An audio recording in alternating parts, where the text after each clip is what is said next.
Welcome to Compass Points, the weekly podcast for CompassKnox.com. CompassKnox.com is your best source for news and politics in Knoxville and Knox County. You can find their daily in-depth coverage and subscribe at CompassKnox.com. Welcome to Compass Points, a podcast about Knoxville and Knox County government, politics, business, education, just about anything else that strikes our fancy. I'm Scott Barker, the editor of Compass, which is a subscription-based website and newsletter where we report on all these topics and more. You can find us at CompassKnox.com. Compass co-founder Jesse Mayshark joins me today. So, Jesse, how are things going today? Going well. Feeling good. Looking forward to this weekend. I'm traveling to Atlanta tomorrow. I guess by the time this comes out, this will have already happened. But I'm going with some friends to a big literary event in Atlanta. We're going to go see the author of many immortal works, including these lines, which I think are always applicable, but maybe seem particularly relevant now. Poor man want to be rich, rich man want to be king. King ain't satisfied till he rules everything. Poet laureate of New Jersey, Mr. Bruce Springsteen and the E Street Band, having a little intimate reading at State Farm Arena down there. Looking forward to it. Yes, a literary event. Absolutely. Like no other. So we are intimate at the State Farm Arena. 20,000 of our closest friends. And as always, over at manning the controls in the opulent studios of Barbarian Productions is Lord Seth Barber. Lord Seth, what say you today? I would almost say chilly.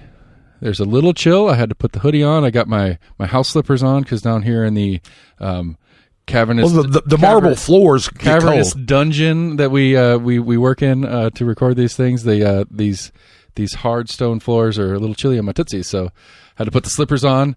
But beautiful sunny day Friday. We had some great rain this week, which we really, really needed. I could do a little rain early week, but not late week. But we'll talk about that part later. All right. Well, this week we'll talk about the events of last week. So we'll start out. Richard Bean, the former director of the Richard L. Bean Juvenile Service Center, has filed a lawsuit against Knox County and Mayor Jacobs and Judge Irwin about his departure from the center last year. We'll also talk about another dispute, one over who should provide services to domestic violence victims, and that kind of dispute kind of boiled over at County Commission last week. We'll talk about that a little bit. TVA has an interim CEO who, in industry standards, would be wildly underpaid, but is exactly what President Trump wants to pay him. So we'll also look at the possible, I guess maybe probable redistricting in Memphis and Shelby County after a Supreme Court decision last week that would, if it happens, probably eliminate the last Democratic House seat in representing Tennessee. The city budget passed on first reading last Tuesday. We'll briefly hit on it because we talked about the budget when it was announced last week. But we'll start off with the election. Election day is coming up on Tuesday. Early voting just recently ended, and there was a dust-up about crossover voting last week.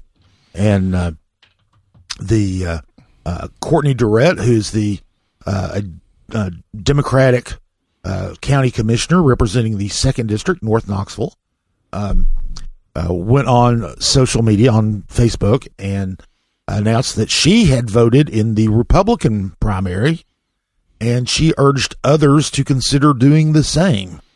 And that made the Republicans very, very angry. Some of the Republicans, anyway. It made the Republican Party. Made the Republican Party very angry.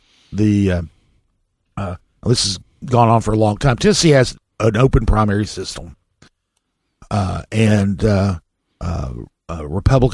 Republicans have been trying to make a closed primary, so only essentially registered party members can vote in the primaries. But it's failed. It's failed earlier this year in the legislature. The Tennessee has open primary, but there's a law about right. It's probably best described as a sort of functionally open primary, but there is this kind of legal haze around it. Yeah, in order to vote in a primary, a particular party's primary, you have to be a quote-unquote bona fide, and this is the only time you ever hear this phrase. It has to do with elections and party membership. A bona fide member of the party, or you declare your allegiance to that party. And there's no definition of bona fide in the law. Republican Party and Democrat. I assume the Democrats have their own definitions, but those aren't legal definitions. Well, and those definitions are for candidates who want to run as True. Republicans or Democrats. True, and then like the allegiance part, there's no, you must swear allegiance till the next election. No, that's not in there. It just says you're giving your allegiance to that party, and I presume that could last as long as it takes you to fill out the ballot. Well, and I think that's how this has typically been understood, is that you're declaring allegiance to the party for the purposes of that primary. Right. And this is how, people, it is kind of funny for anybody to get upset about this at this point. And I understand, like, Durrett gave it a visibility right. and an intentionality maybe that we haven't heard before from a Democratic elected official. But like, everybody knows this and everybody does this. I mean, I don't know about everybody, but like certainly many, many, many Tennesseans for years and years and years have, whether they, consider themselves a Democrat or Republican, an independent or whatever, have decided on a case-by-case basis which primary they want to vote in. Mm-hmm. Like lots and lots of people have done this just routinely. Yeah, and at a closed primary system, keeps independents from voting in either primary. Right. I have a fun little mini personal story on this. Back in, I guess it was the 2020 election cycle, I pulled the Democratic primary for the presidential primary because we already knew who the Republican was. I thought it was more valuable with my vote to do the to help pick which president I got to vote. I would be able to choose from between Trump and have since toyed with the idea of running for different seats and stuff like that. And I am no longer a bona fide. I don't fit the bona fides to run as a Republican. But in talking to some Republican peoples, I could still vote as a Republican in primaries according to them, because that doesn't disqualify me from voting for it; just disqualifies me for running as, right. Because I pulled the Democratic primary. Yeah, and those are the only rules they have. Like those rules apply to people, and you understand that for a party, if you're going to allow somebody on your line on the ballot, yes, you're going to have rules for how they get there. And the Republicans and Democrats have somewhat different criteria, but they both have criteria for how a candidate qualifies. There are no criteria except for what Scott just recited from the law for how a voter can qualify to vote. Well, in this instance, the local Republican Party was so angry that Chair Martin Daniel asked District Attorney General Sharm Allen to bring charges against Durrett for doing this. Now, of course, Sharm Allen is a Republican, but her office also gets funding from approved by county commission. So, of which, of course, Durrett is a member. And she rather quickly said, no, I'm not going to look into this, but I'll see if the head of the state's attorneys general conference will appoint a special prosecutor essentially to take a look at. It's not called a special prosecutor. It's a attorney general pro tem, but to take a look at it and to see if charges are appropriate, and actually to see if they think the laws are constitutional. That is a particular thing that she mentioned, and so that presumably will happen, and so somebody will take a look at that. One of the things that I think was interesting too was there's a section of the state law that sets out the punishments for the violations, but the section of the state law that talks about what the violations are is kind of interesting because it appears in some places it's explicit, other places implicit, that the only time you can challenge somebody's ability to vote is at the polls. Right. When they show up and make that request, say, I want to, I'm asserting myself as a Republican for the purpose of this primary, that's the time it looks like that challenge can and should happen. And that's not what happened here. Well, because that's the question, right. like, just in like the, evidentiary question is like, did Courtney pull a Republican primary? She said she did.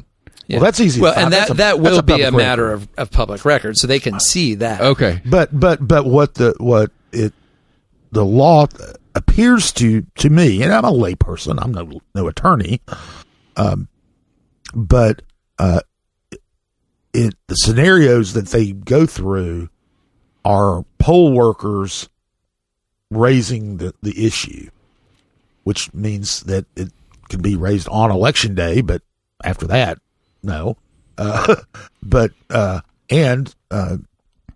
Nobody challenged her. Nobody even knew it until she went on Facebook and said, "Hey, I did this, and you should think about doing this." But none of the poll workers challenged her. Right. And who knows if the poll workers even knew she was a county commissioner when she came in. Right. There's not, depending on especially depending on where she voted. Yep. If she, because it's early voting, so she could vote at any of 11 locations in Knox County.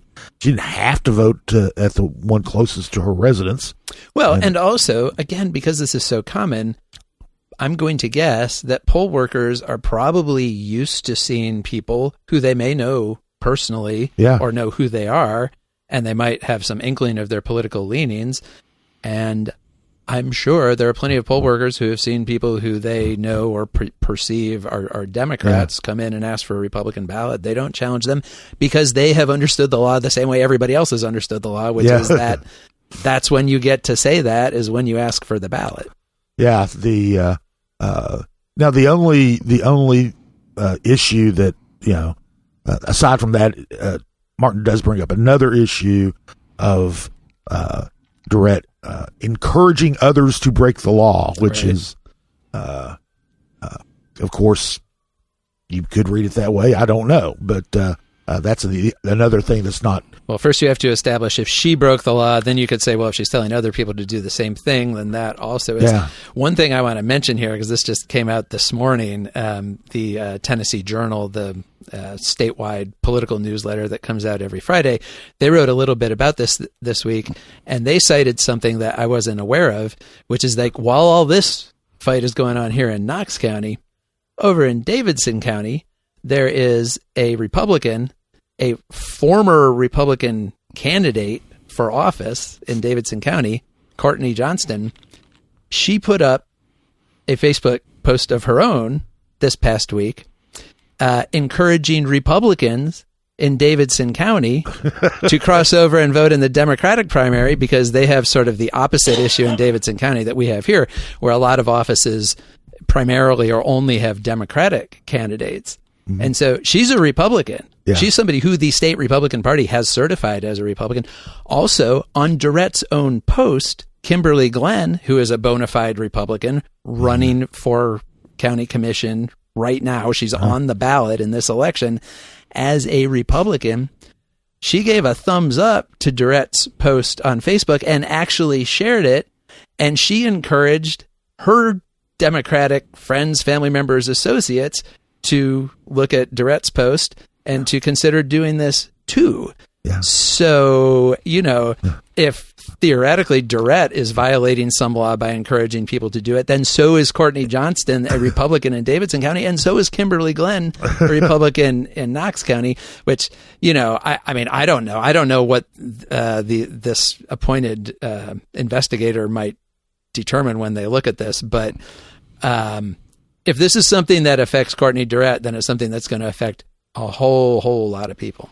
Right. And then when the shoe's on the other foot, like in Davidson County, they don't want to deal with that one. So, yeah. Well, and that's like how many, because there are, like, Davidson County is majority Democratic, but there are a lot of Republicans there. How many Republicans in Davidson County, or Shelby County for that matter, do you think vote in Democratic primaries? I guarantee you it's a lot of them. Yeah. It's just that because the state is more Republican than Democratic, you have this happening more with Democrats crossing over, but Republicans absolutely cross over in places where it makes sense for them to do it. And the other thing, though, that, like, backing away from the technicalities, and I do think this speaks a little bit to the overall moment we're in nationally, where there's a lot of talk about locking up and, investigating, prosecuting, and locking up political opponents.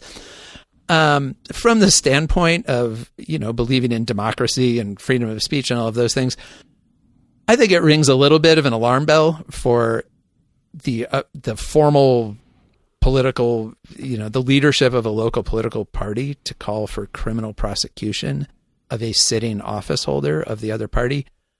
That's a line that we haven't seen crossed before. And I think that ought to probably raise a few alarms.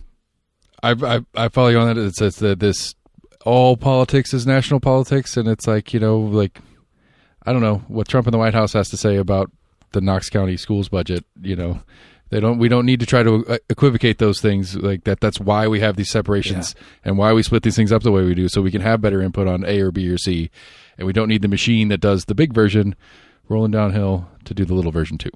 Yeah, and it's bringing that level of just really vicious, aggressive, polarized politics. And I'll tell you what that we are especially seeing right now at the national level, bringing that down to the local level. And I just don't. Does anybody really want to get into a thing where our local political parties are constantly calling for their political opponents to literally be, put in handcuffs? Like that's departing from some long observed norms here. Absolutely, and.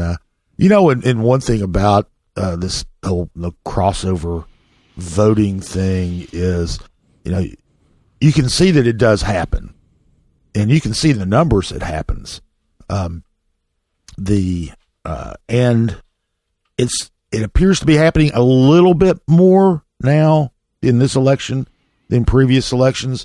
The previous elections of these particular offices in these particular years, because you don't want to include presidential election years and things like that to kind of skew the numbers. But in the past several elections, about 75 to 80% of the voters in primaries have voted in the Republican primary. This year's election, it's a little bit more than 80. It's like 82 or so. The final numbers are in, and I haven't had a chance to look and do the math on them. But of the 34,212 people who either voted early or mailed in ballots as of now, 28,459 voted in the Republican primary. Only 5,723 or 53 voted in the Democratic primary. That is right about 83% by my math. Oh, you're good. I have a calculator. Yeah. And you did it in your head, Jesse. Come on. So it is happening a little bit more this year than in previous years. Yeah, and in contrast, the county overall votes somewhere 60 to 65% Republican. Now, of course, you don't know who all is coming out, but you can definitely see in that the primary vote is much more Republican than sort of the county vote overall. Right, and so in fact, in some races, it's less than that. 55%. 55% to 55 to 65% is probably a good range for the Republican margin of victory when they win in countywide races. And So you've got, so it would be, in the general election in August, you should be shocked if 80% of the people vote vote for a Republican. Yeah. In the county races. So, anyway, that is those turnout figures were just came out basically as we started this podcast. I haven't had a chance to look at them very closely, but that turnout is up from the same election this cycle 8 years ago. Yeah, according to the email, the May 2018 was a little over 26,000. Right. So I mean, that's a big jump. I have not seen that email. Yeah, like you said, it just came in as you were doing the intro. I went directly to the page where they have the I mean, that's like a 30+% jump. And for comparison's sake, the 2022 total votes cast in that primary, not just early voting, was 38,000. Mm-hmm. So this early voting is going to beat the totality of the election of 2022, or get pretty close to it. Yeah. And I got to do my complaint. I always do my complaint. 24,000 of those are 60 plus. Yep. Oh yeah. As always. Yes. Old folks vote. They sure do. And one thing that another aspect of this year's election that's it kind of struck me is the candidates have recently just filed their final campaign finance records reports for the election before election day, and it covered the time frame of the 1st of April to April 25th. So that's the time where they're spending all their money, and boy did they spent a lot of money. And the one thing though that stood out to me was how much the candidates are loaning their own campaigns rather than just relying on donors. Of the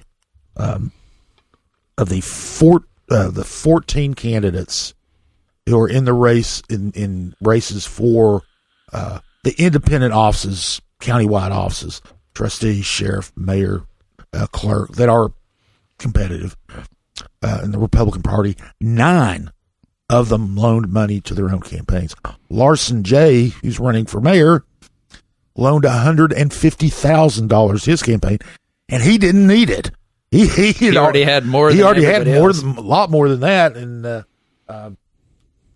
and his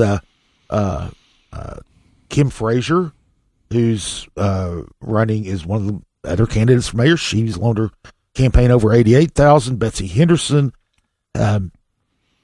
has loaned her campaign, I believe it was $30,000. So, man, I tell you what, if I was going to run for office and I went to my spouse and said, "Oh, and by the way, I'm going to loan myself tens of thousands of dollars," that would be a pretty serious conversation. Yeah. I'm sorry, Henderson loaned herself $70,000. Wow. Yeah. So, but that goes to show you a little bit about the first of all, how much it costs to run for a countywide office now, but also that all 3 candidates are doing okay. Yeah, one way or another, they've got that money to lend. Well, themselves. Jay has started and sold businesses. He's an executive with a top 100 accounting firm. Kim Frazier worked in healthcare. Then her husband runs an anesthesiology practice, and then Henderson's husband is an executive with a large nationwide commercial waste management company. He's their lobbyist. So there's money there. It's that a lot of times people who might be running for county commission don't have, but they're not the only ones. I mean, the 3 of the 4 sheriff's candidates loan their campaigns money. So it's been kind of in two of the candidates for county clerk. So, it's well, and Justin Biggs, the incumbent trustee, who's in a, let's say, hard-fought battle for re-election, loaned himself money that $100,000 that he does need because he hasn't raised very much. Right. yeah. And John Duncan III is the same way in running for clerk. So now I do think that it's worth noting with these, sometimes people are lending themselves money to go out and spend it because they need it for that last push. I think the ideal thing, if you're a candidate doing this, is you lend yourself the money. It makes it look like you've got a lot of money to spend. It can help attract donations because you're like, hey, I'm credible. I've got the resources to do this. What the winners count on is that they will be able to pay back any loans to their campaign because an interesting thing that happens, especially in a primary situation like this, is whoever wins that primary, then they get to do another round of fundraising for the general. And let's say if you're assuming that the Republican candidate is the most likely to win the general, if you're a donor who gave money in a primary to a candidate who didn't win the primary, and let's say you're a developer or somebody like that who likes to have good relations with whoever's going to be in office, then there's a lot of incentive for you to turn around and make those donations in the general to the candidate who won, who you didn't give to in the primary. And so I think, mostly candidates are hoping that they're going to be able to raise the money to pay themselves back for these loans. And now that doesn't always happen, but that is the strategy. Well, and we'll take the mayor's race as an example of that. If Larson J. does not win, he can just turn around and pay himself back, right? Because he's got more than $219,000, almost $220,000. Right. He's probably not going to touch that money. He moved it over. He can move it back. Yeah, that's what he's got. That was the balance he had as of a couple of days ago, and so he can easily pay back the $150,000 out of that. No worries. Yeah. And then, and as Jesse said, we'll easily be able to probably raise that again without his money to cover it, and still have about $200,000 in his spending account going into the general. Yeah. Now, if Henderson and Frazier, and one of them will not win, but if the ones who don't win, if it's those two, if Jay wins and they don't, they're going to have to find some money. They each of them has just a little bit over $26,000. And remember, Henderson has a $70,000 loan outstanding. Frazier has $88,000 loan outstanding. So they would have to go and hit up their donors to try to raise that to pay themselves back, or just write off the loss. Yeah. So now, as you said, if Henderson or Frazier wins, they're starting out with only $26,000, but they'll quickly be able to. Yes. Money will line up outside the door of whoever wins the primary. That's just how it works. All right. Well, let's move on from county election to city budget, passed on first reading last Monday. It's Indya Kincannon's proposal. It was a $499 million budget, which she has characterized as kind of a thin budget, a tight budget. There's not a whole lot of new in it, but it passed on first reading. We won't spend a lot of time on this because council had to pass it on first reading. It's required by the charter.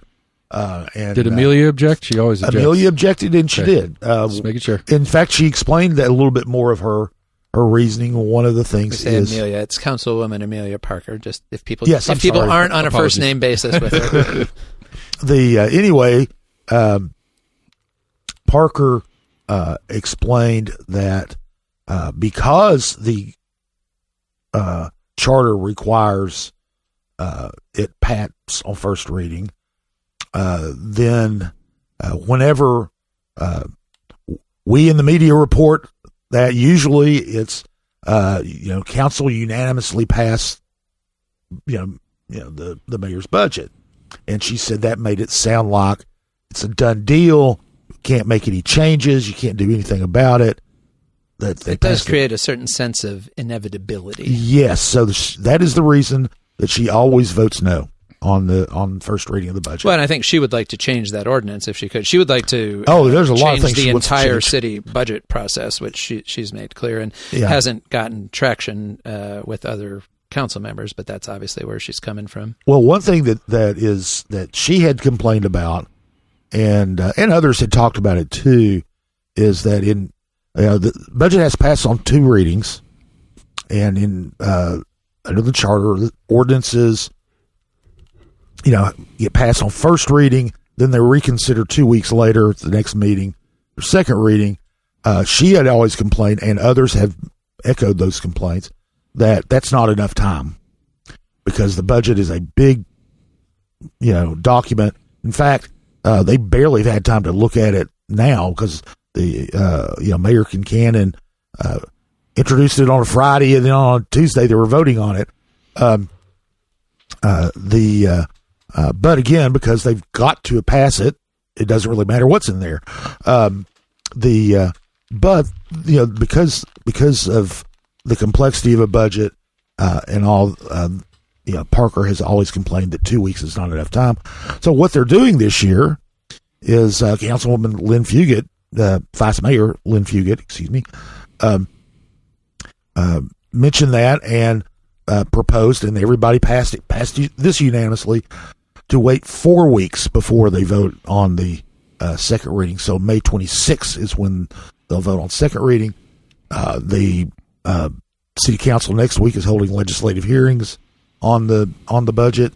They also have this amount of time to talk to constituents, to ask questions of the city administration about various line items and things like that, and then they're able to see it. So Parker's got other issues with the budget process, but that's one of them, and that she's they're not going to change the charter to do this, but they can just vote to delay the second reading, and that's what they did. So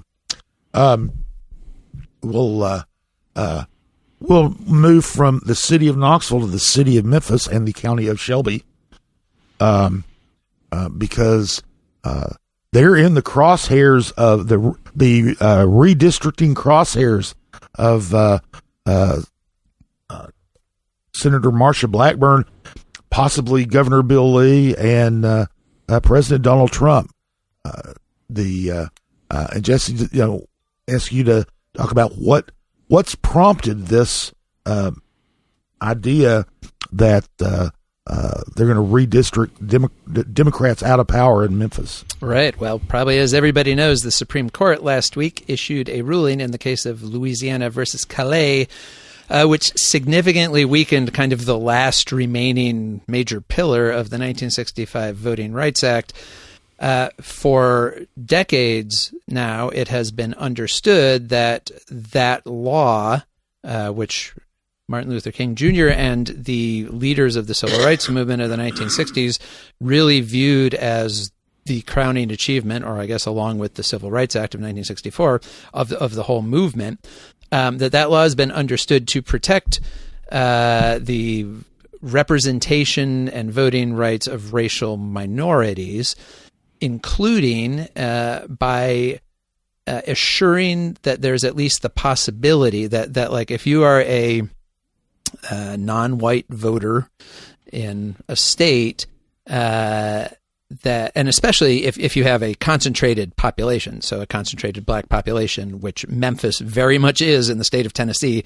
Nearly half the black population of Tennessee lives in the Memphis metro area. Memphis is it's the largest majority-minority city in the state. It's the second largest black majority city in the country behind Detroit. So it's a massive concentration of black voters there in Memphis. And the Civil Rights Act has been understood to mean that For example, white legislators can't come in and say, we want to reduce the voting power of black voters, and so we're going to split them up into a whole bunch of different congressional districts where they will be small minorities in all of them. The Voting Rights Act has prevented that.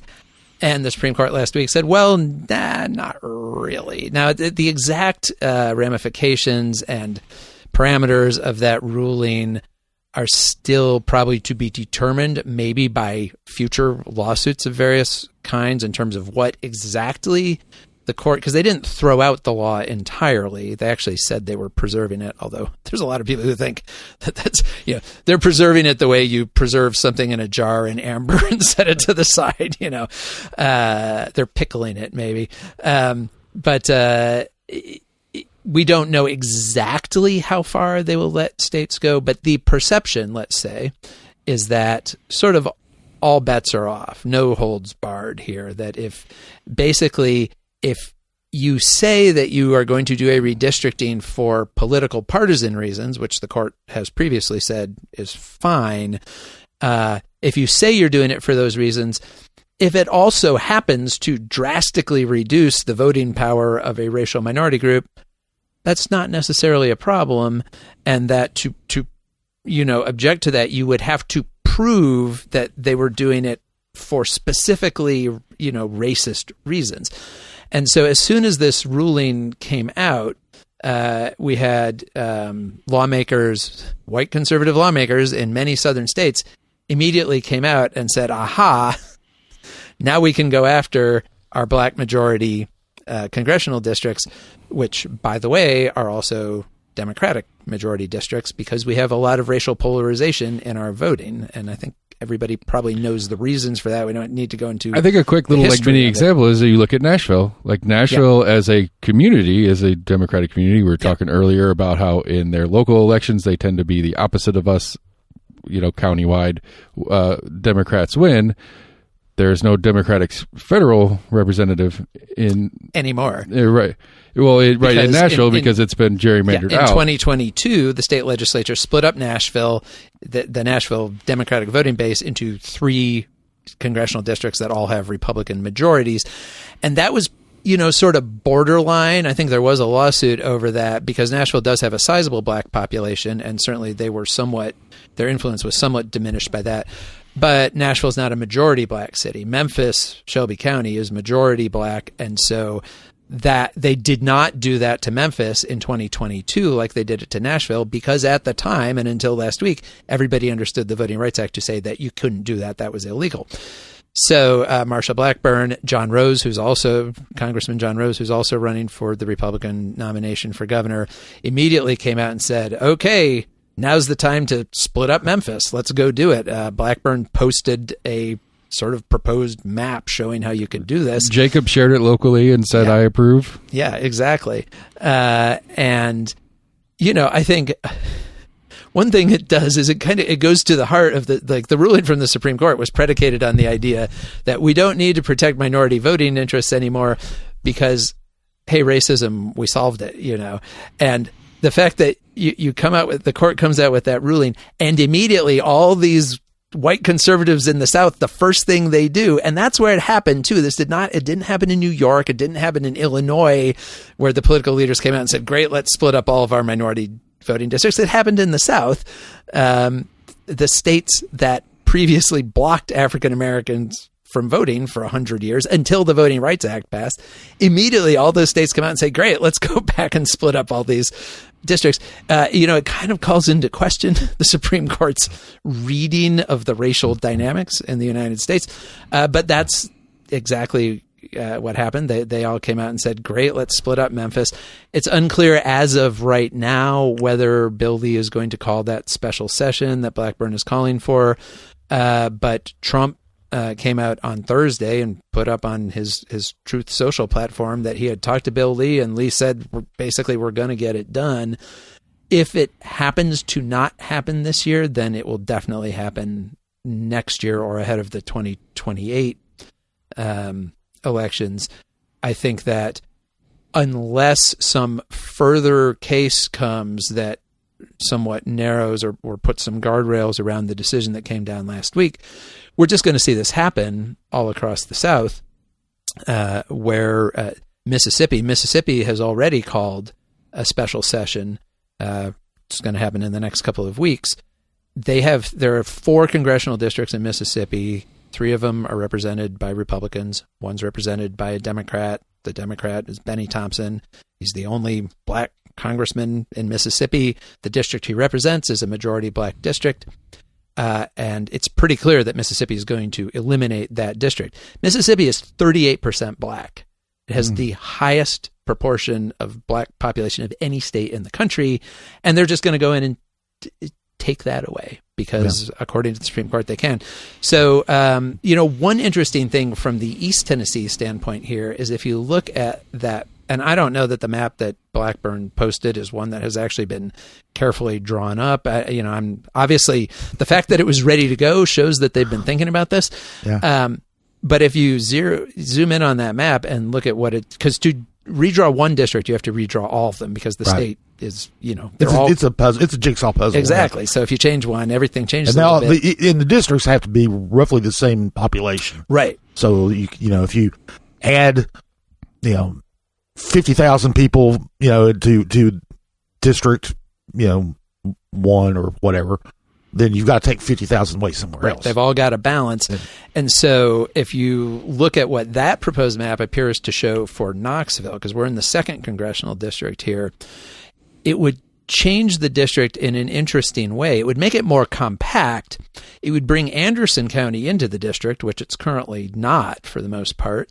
And it would give you sort of a nice little compact East Tennessee district that would be Knox County, Anderson County, Blount County. I can't remember I think Sevier maybe.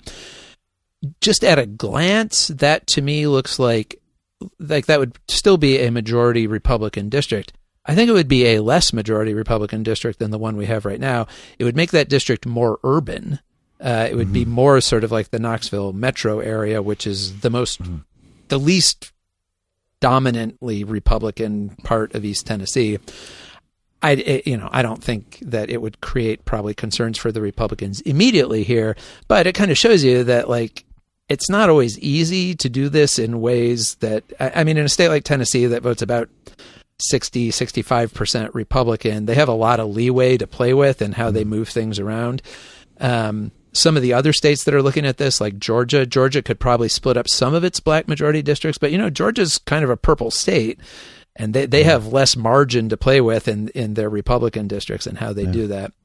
But I think whether the Memphis redistricting happens immediately, like Trump clearly wants it to happen and Blackburn wants it to happen, or if it gets pushed out a year or two, the net result is probably going to be that Tennessee will lose its only Democratic seat and its only majority black seat, its only black representative. That district, the 9th district of Memphis, that is the only district in Tennessee that's ever elected a black member of Congress. Mm-hmm. No place else in Tennessee has ever had a black congressional representative. And if they redistrict it, it'll probably be a while before we see another one. Hey, this is Jesse, just jumping in with an update to note that after we recorded this episode, Governor Bill Lee, late on Friday, did in fact call a special session of the state legislature to consider what he called the fairness of Tennessee's congressional maps and see if they maybe need updating, which of course is aimed primarily at breaking up Memphis into probably Republican-friendly congressional districts and eliminating the state's only majority black congressional district. We will have coverage of that in the coming week. Just wanted to note it. Absolutely. The interesting thing is, of course, Steve Cohen is the representative now. He's not black, right? He is the only Jewish congressman that Tennessee's ever had. But what the Voting Rights Act was doing was not ensuring there would be black representatives. Right. It was ensuring that black voters would be able to be represented by the candidate of their choice. Right. They would be able to choose, which Cohen has been. Cohen has been elected over and over by a majority black district because they perceive him as addressing their needs and interests. Yeah. And of course, interestingly, Cohen this year faces a strong primary challenge from a black Democratic candidate, Justin Pearson, who if Pearson beats Cohen in the primary and the district survives until November, Pearson may well be, the next black representative from Tennessee. But it's also possible that that district is just not going to exist by November. We'll find out. Yeah. So,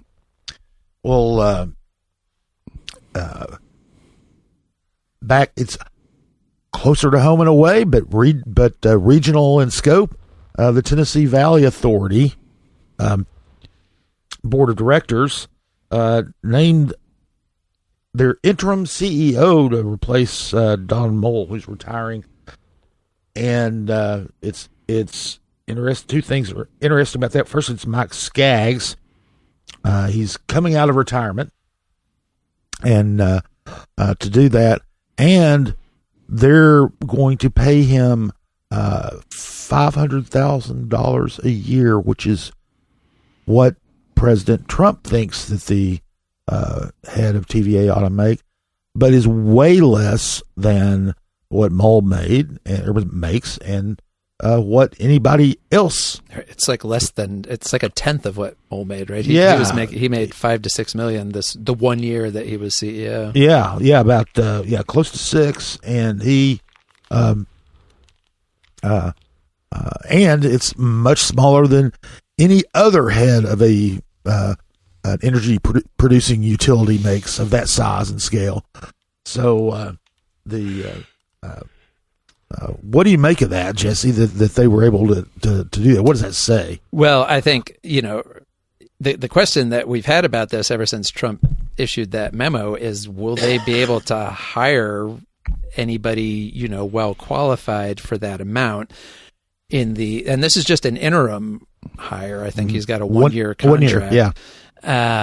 And so that question, I think, remains unanswered, because what they were able to do was basically call somebody out of retirement who was willing to, sure, I'll do it for a year for $500,000. And he can actually, with some bonuses and so forth, he can essentially double that. So, maybe being called out of retirement for $500,000 to $1 million, it doesn't necessarily still drawing his pension. So. Right. Yeah. It doesn't sound like that bad a deal.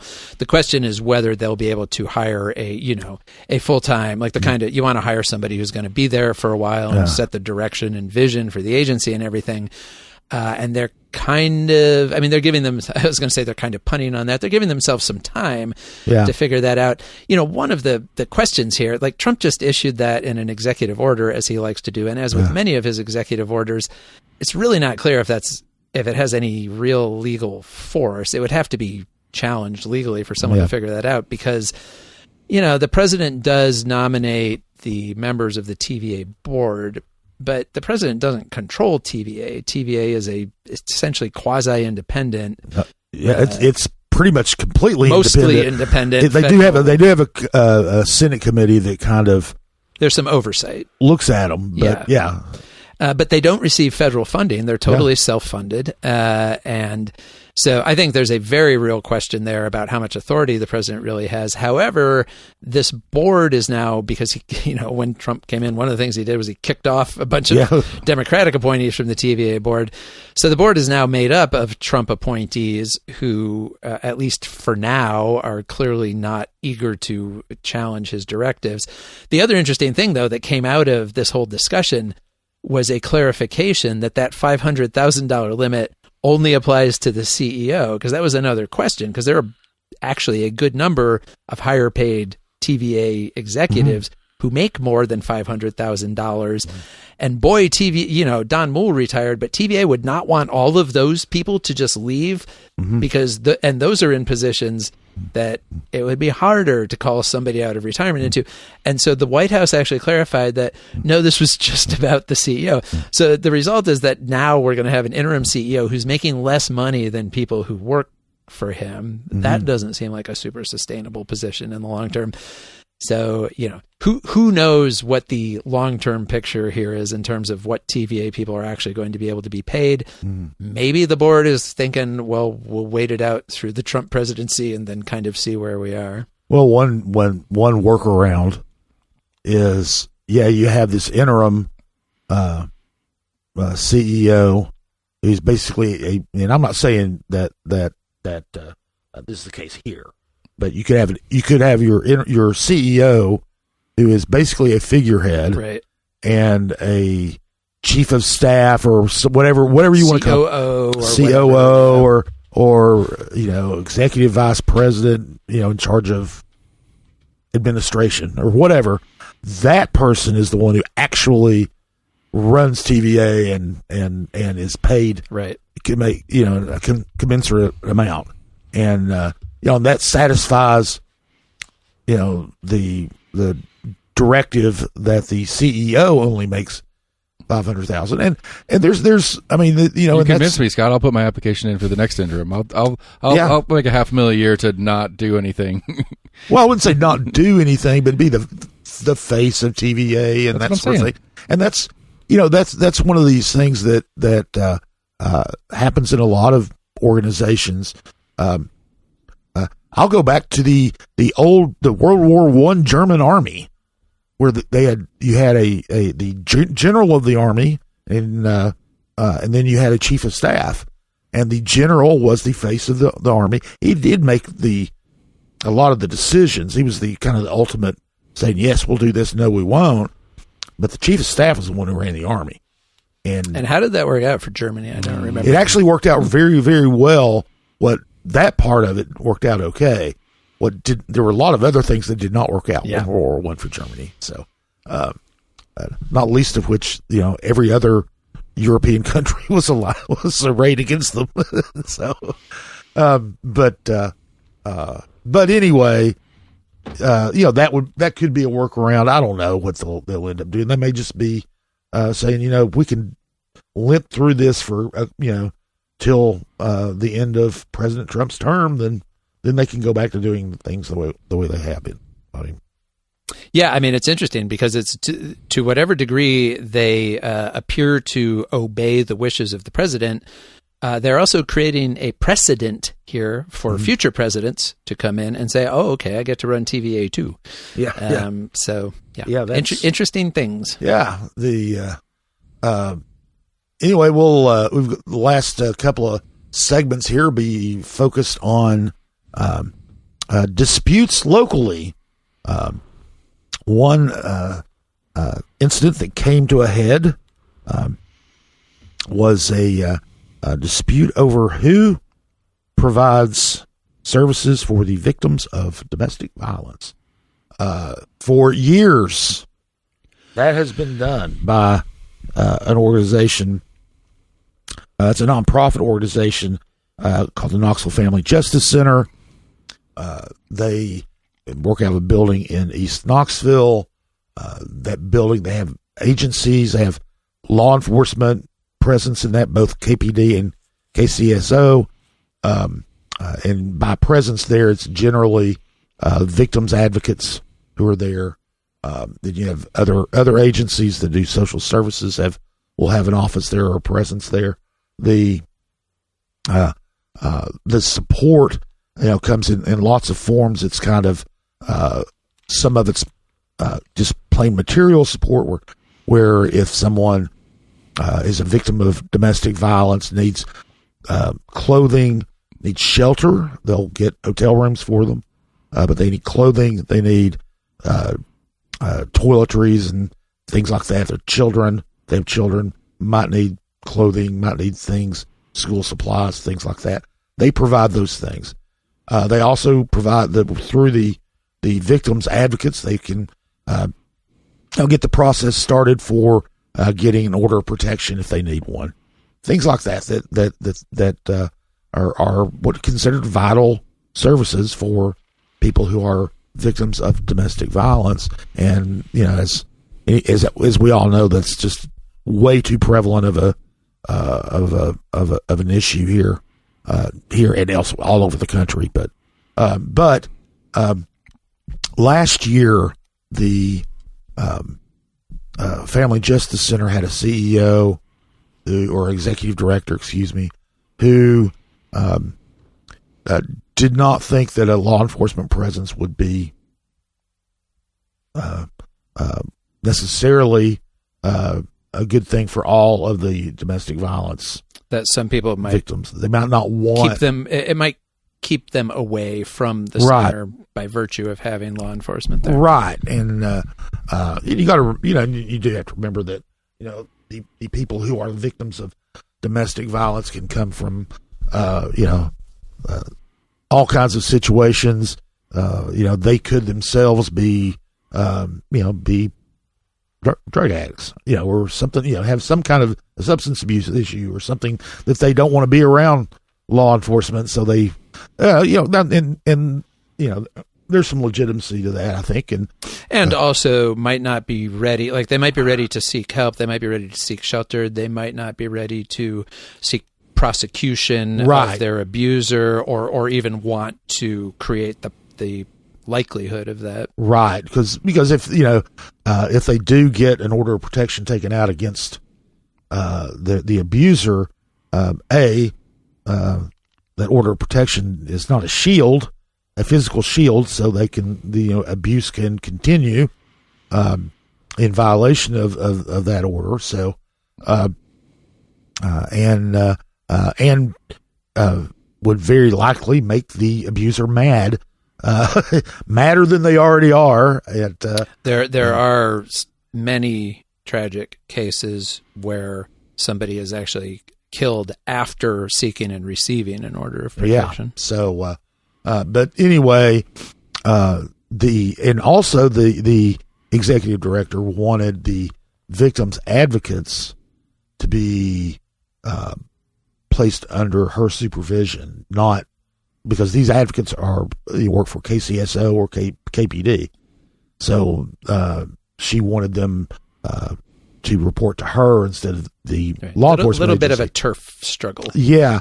So what happened was the law enforcement had seats on the board of the Family Justice Center nonprofit.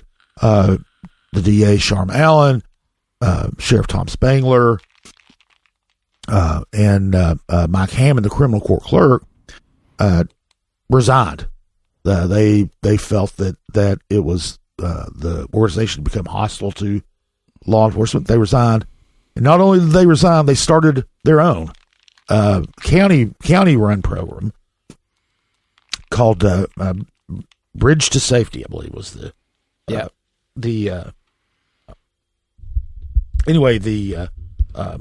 Bridge to Safety started last year. It's they run everything out of the county, out of Hammond's office, and basically now they're fighting over funding. There's a fine that is assigned in domestic violence cases that a small amount of it goes to administration and overhead. The rest of it all goes directly to the organization providing aid to victims, and it's supposed to go directly to the victims, not even for the overhead of that agency. So, and for years that has been the Family Justice Center that has been receiving those funds.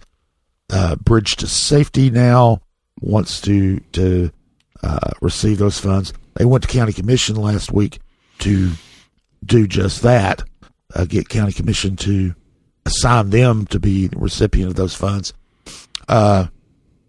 Representatives of the Family Justice Center showed up too, and it was a very long discussion about accusations going back and forth about who did what, when, who was willing to meet and who wasn't, and those kinds of things. Well, and also one thing that came out of it was, this has been an issue between those board members and this particular executive director, but also they've had 5 executive directors in the last 6 years.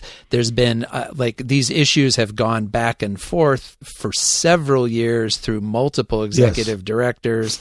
And, I obviously a big part of the question is the Hammond made the point that we say Family Justice Center, and that actually means 2 different things. The Family Justice Center is an actual place. It's a physical building. Right. And then it's also the nonprofit that occupies the building. And clearly what Hammond and the other law enforcement agencies would like to see is a separation of those two. They would like to kick the nonprofit out of, they still want to use the Family Justice Center. Yeah. They just want to essentially kick the nonprofit out and take away their funding. I mean, it would essentially disband the nonprofit. Yeah, well, the nonprofit had a plan to have a satellite office in West Knoxville anyway, so that's where they would be going. But there were all kinds of things, like they were relegated to a conference room, not an office in the Family Justice Center building, things like that. There's a lot of he said, she said that went on at the meeting. And some tension, I think, between, and it's sort of like, I guess the sadness of this in a lot of ways is that when the Family Justice Center was formed, it was the first one in the state, and it was trumpeted as a model because it brings together all of these different agencies and sort of all of the different people and resources that can be brought to bear for families dealing with, fleeing from domestic violence. And it was really championed. And then it seems like over time, some of the divergent priorities and even values of all of those different partners have kind of pushed against each other. And so now here we are. Yeah. And the Family Justice Center representatives who were there, they've got they had to get a new board.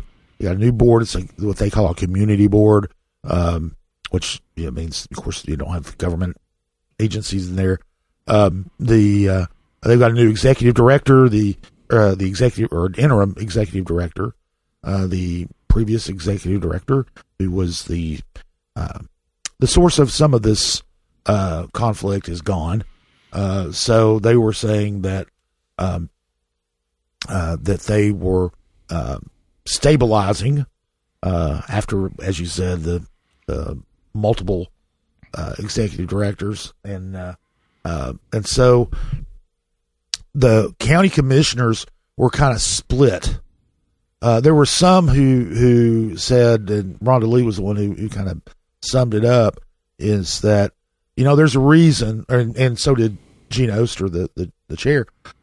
There's a reason that whatever it is, there's a reason that the law enforcement people pulled out, and they're county law enforcement people. There's reasons they pulled out, and we trust them to be on the up and up on this, and so they wanted to go ahead and fund them. Others were disturbed that these are two organizations that want the same thing and would duplicate services, and why can't you guys just sit down and talk it out, or at least, or even go through mediation, if need be, to figure something out moving forward. And there were so and those two camps were pretty solid.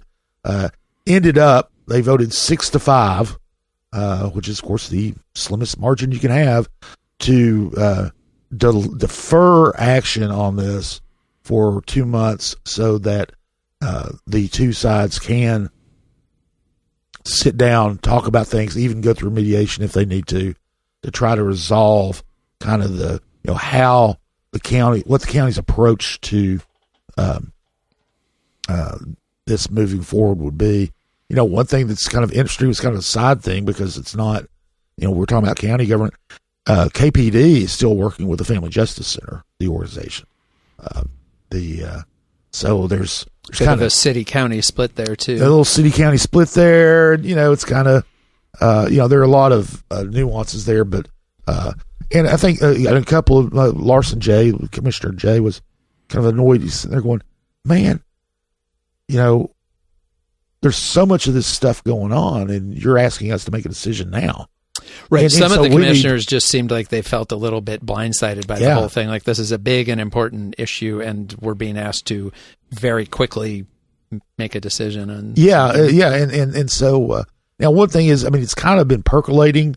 When Hammond announced that they were going to be forming Bridge to Safety, then it came out that they were splitting from them, but it really didn't get thrown in Commission's face until last week, and they didn't like it, or some of them didn't like it.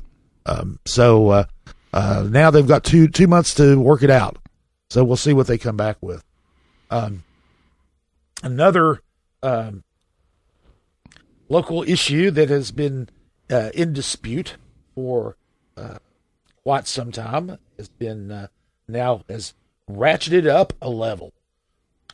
Richard Bean, who for 53 years was the director of the juvenile detention facility that bears his name, filed a lawsuit in federal court against Knox County and Mayor Glenn Jacobs and juvenile court judge Tim Irwin, alleging that his rights were violated when he was forced to resign from the position running the center last summer. He further alleges age discrimination. He's 85, or was 85 when all this was going on, and he alleges that they told him he was too old to run the center anymore. And so he's filed a lawsuit seeking $3 million $3 million from the county and $2 million or $1 million each from Jacobs and Irwin. His account of the separation differs a little bit from what the county has said. He was initially questioned about the termination of a nurse who he terminated her. She had been in contact with state regulators about what she felt was, some improprieties in. Right, she was a whistleblower. Dispensing medication. So she would be a whistleblower. When it came out that he had fired her and she was a whistleblower, Jacobs and Irwin kind of went to Bean and forced him to take her back, and then went back and forth, and eventually Bean retired. Well, and of course that was the straw, but there had been a long series of concerns raised about the operation of the center. There was a big investigation by the journalism outfit ProPublica that raised a lot of questions about the way minors were being treated there. Mm-hmm. And then it subsequently came out there. The thing that strikes me about Bean filing this lawsuit a year later, after everything that has come out in the interim, is I feel like his position and his claims have only gotten harder to sustain in that time, because we had this exhaustive list of findings by the state comptroller, just identifying dozens of problems and violations with the operation of that center.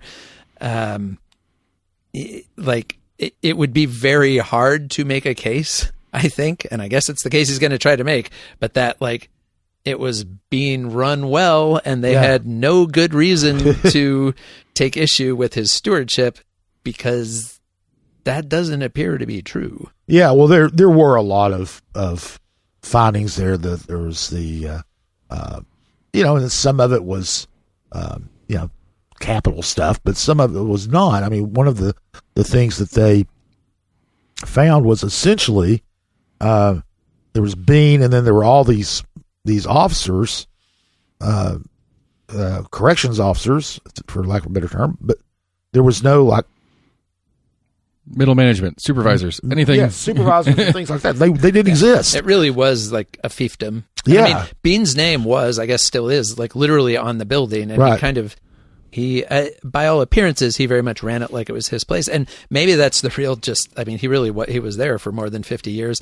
And maybe that's the real thing behind the lawsuit, is just he very much thought of it as his place, and he still thinks of it as his place, and feels deeply wronged. Oh, by all of absolutely. it. And so, I mean, there were so many problems that the comptroller's office found when they did their investigation that they actually suggested they take his name off the building. Yeah. And just call it the Knox County Yeah. Juvenile Service Center. So, and filing a multi-million-dollar lawsuit is probably not a great way to discourage anybody from removing his name from the building. No, and and I guess one of the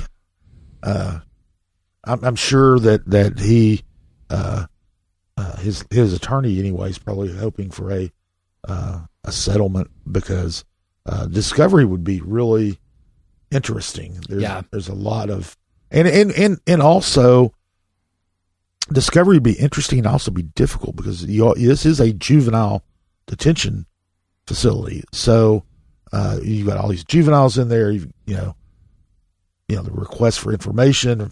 Got to be careful about the identities of the detainees, and so it's going to be. It could end up being something that's really, really nasty. Could not be. I mean, one of the things is you've got to, the judges always have to say, well, is this a real thing? So I'm sure they'll look at that. And, one of the. Well, I mean, one thing, Jacobs and Irwin certainly can both claim certain levels of immunity under. That they have protection because of their qualified immunity because of their offices. So they that might be an initial move, is just to try to dismiss the suit out of hand. Oh yeah, I'm sure there will be a motion of dismissal put out the day that it was filed, and when they put it on the federal database of lawsuits, and talk to Mike Moyers, who's the deputy law director, and of course it's like we can't comment because because we don't comment on pending litigation, but I'm sure that a motion to dismiss will be forthcoming from Moyers in that office. So that is that by no means is all that happened last week, but that's all we had time to get to this week on Compass Points. If those types of things are the things that you are interested in, you can, and you are not a subscriber to Compass, go to CompassKnox.com and rectify that situation forthwith. So that was what happened last week. This week, we're going to have another huge week. Tuesday is Election Day. And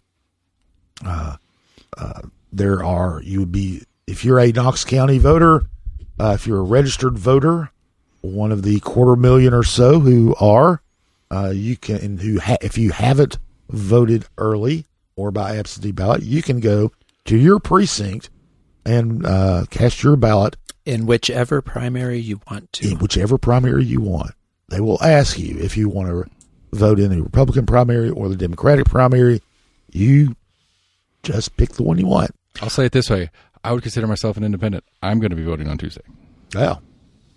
Well, aren't you the big lawbreaker over there? Anyway, the polls will be open 8 a.m. to 8 p.m. You need to make sure you have an ID with you when you go. But go, if you haven't voted yet, go vote. And we've got our election coverage. Some of it, our election coverage is out from behind the paywall.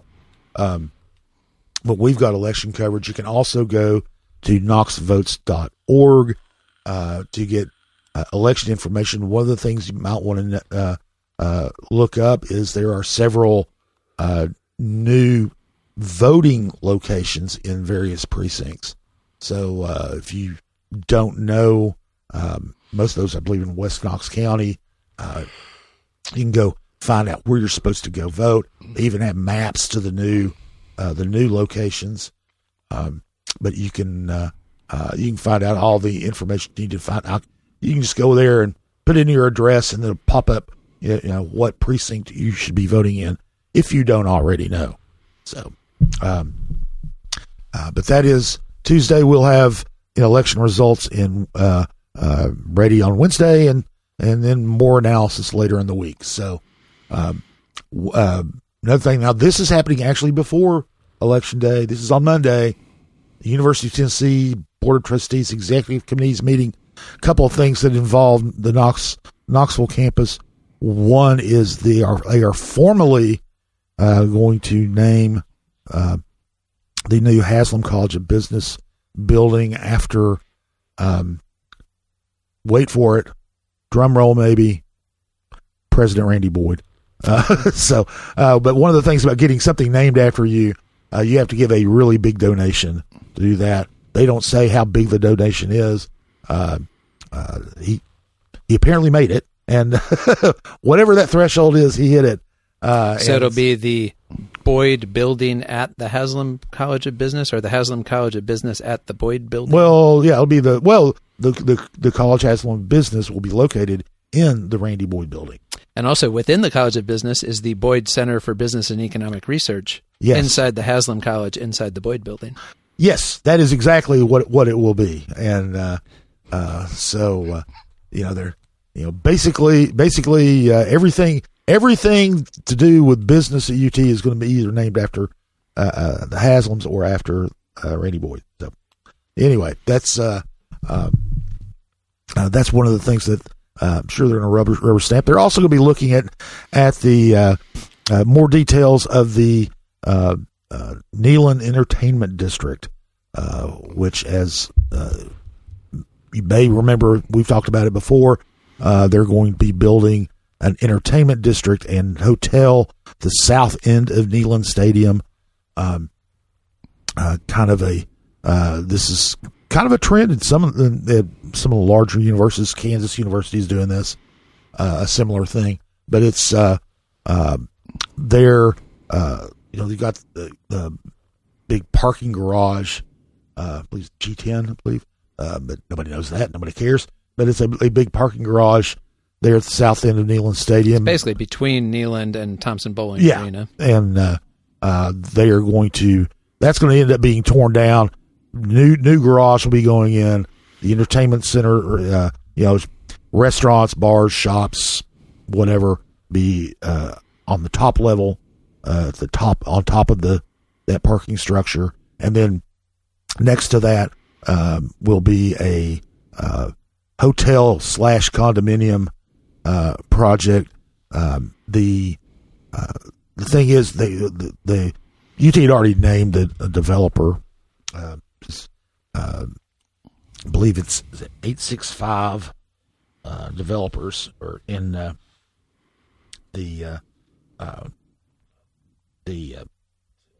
865 Neyland is the name of the LLC that's doing this. They're actually going to create 3 separate groups, one for each part of the project, one for the parking garage, one for the entertainment center, one for the hotel condo project. One of the things is, this is going to be one of those ground lease things where they make the developer will own the buildings, UT will own the land, they will own the buildings, they will so it's they borrow the money to build them. They take all the risk. They make a lot of the money off of it. But UT gets a cut. UT gets a cut. UT is going to get $1.5 million just in ground lease revenue alone. They also get a cut of the revenues. This is a revenue capture project. The obvious logic behind it is that when people come to either Neyland Stadium or Thompson Bowling Arena for all of the various things they come to those places for, they spend a lot of money, and right now a lot of that money gets spent off campus, spent downtown or wherever else, and so it's just trying to capture more of that money right there on campus for the university's benefit. Well, I think one of the things that makes it make sense in a way is are the changes to Cumberland Avenue. that a lot of people have been complaining about. But you got the large apartment buildings there. They do have ground floor, retail and restaurants and all. But nobody imagines that it has the same, or nobody would assert that it has the same ambiance or function that the Strip used to have. It's not the same kind of entertainment district, right, that the Strip was. And so this could be seen as kind of a mini Strip, a mini replacement for the Strip or something like that. Moving it onto campus, UT property. And a lot of people thought it was already UT property when it was the Strip. But anyway. There's that. There's also going to be the hotel condo project is going to be a big moneymaker too. I mean, the hotel will serve people who are visiting campus, and I know there's some stuff we're looking into next week on. But will they pay the hotel motel tax local? Yeah, okay, I believe so. Yeah, just curious. I didn't know since it's on state property, it might have changed the rules. The private company owns the hotel. Gotcha. Right, and so the sales taxes then would still go to the city. The university doesn't get the sales taxes. Right, because they're... Right, but there's just no... Well, so does the private developer pay... They'll pay personal property tax in the city and the county, but will they pay property tax? Property taxes? No. No, because UT still owns the property, and UT does not pay property taxes. Yeah, and... I have a little bit of an issue, as you guys know, but I'm trying to get all my facts right so that I can complain properly. That's why Compass exists, and why you should go and subscribe at CompassKnox.com. And we will be covering the executive committee meeting on Monday. Let's see. Also next week, the school board's meeting on. Now they made a agenda review on Monday at 5:00 at the boardroom of Summer Place. And then on Thursday, their voting meeting. Big thing on the agenda is Superintendent John Roswick's contract. It's they're giving him basically it's an extension up to 2030. No salary increase. The salary stays $266,000 plus about $10,000 that he could earn in bonuses. But then there's the other routine school board instances, but that I think would be the thing that most people will look at.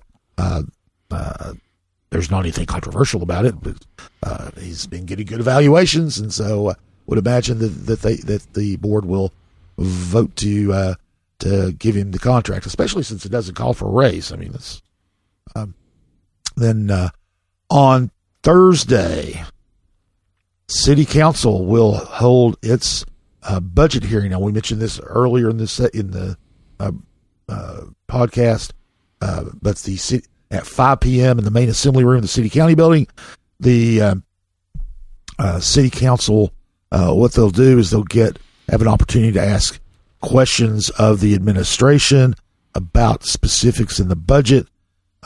They will be able to discuss the budget. They could come up with some possible alternatives that could be possibly amended. It almost never happens that it gets amended at this level, but could.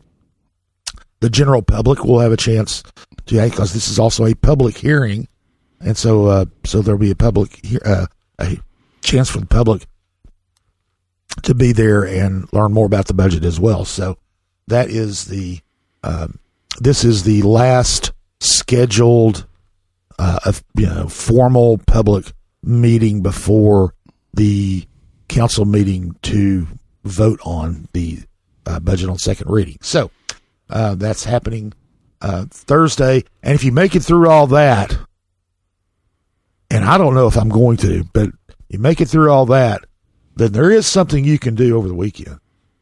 And Lord Seth, what is that? It's Holaroo time, people.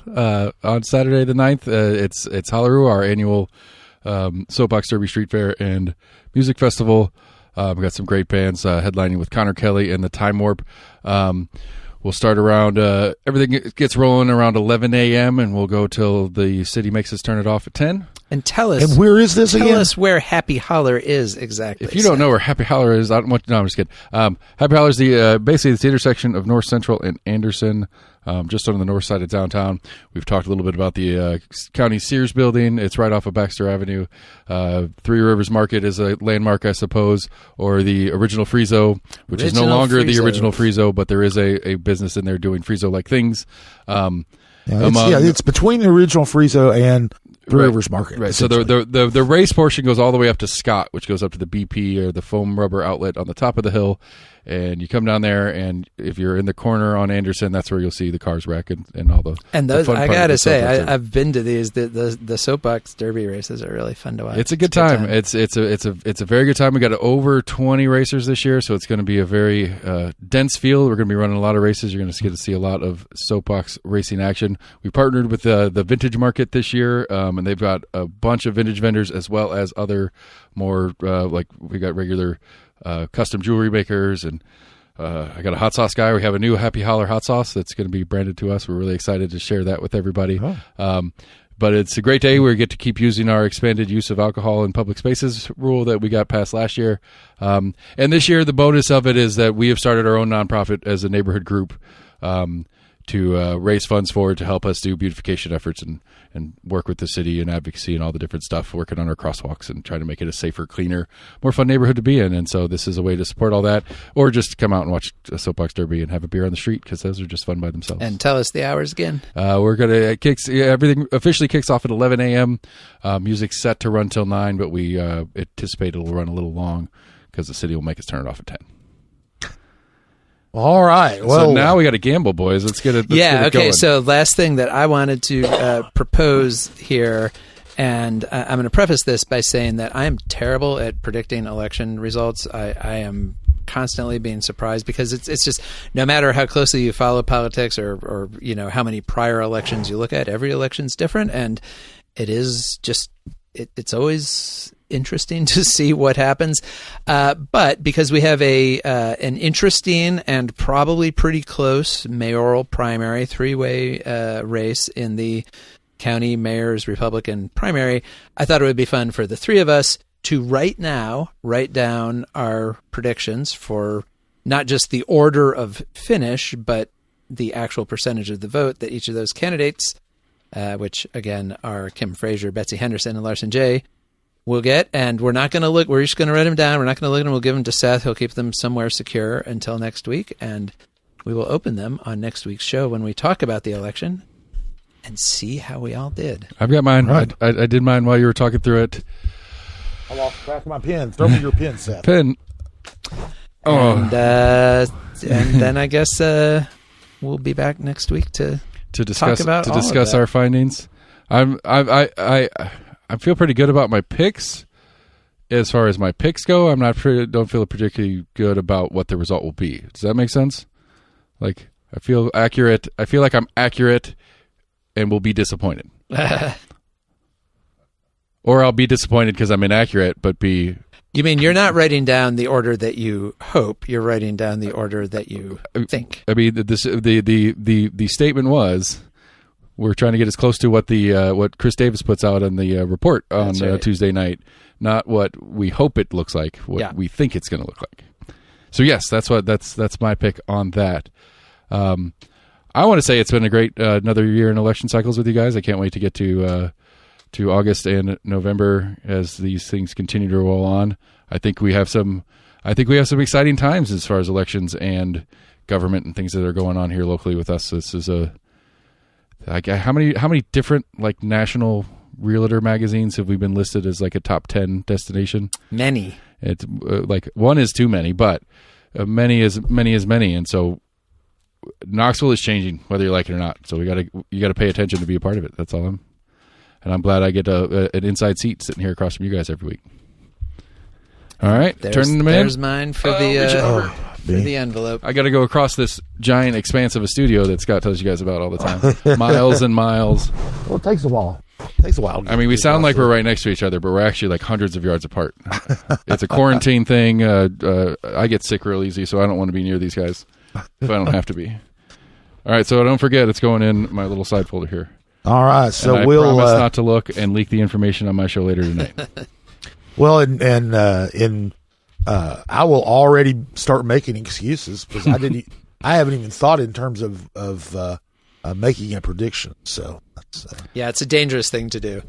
And, this might be the only time we do it, depending on how embarrassed we all are by the results. I mean, we drank eggnog on the show. We'll be fine. True. Anyway, we will be back next week. First, I want to say thank Lord Seth for all of his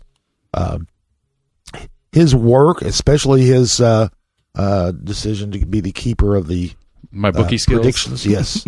So thank you. Thanks to Will Wright for providing our music.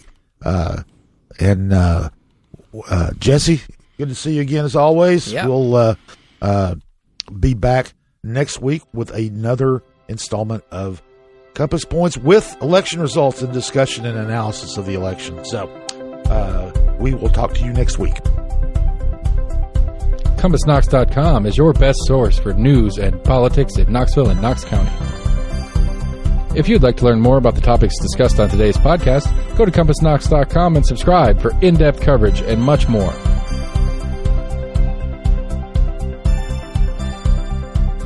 And many thanks to William Wright for composing our theme song. Compass Points is a partnership of Barking Shark Media and Barbarian Productions, and recorded by Lord Seth A. Barber at Barbarian Studios, Knoxville, Tennessee.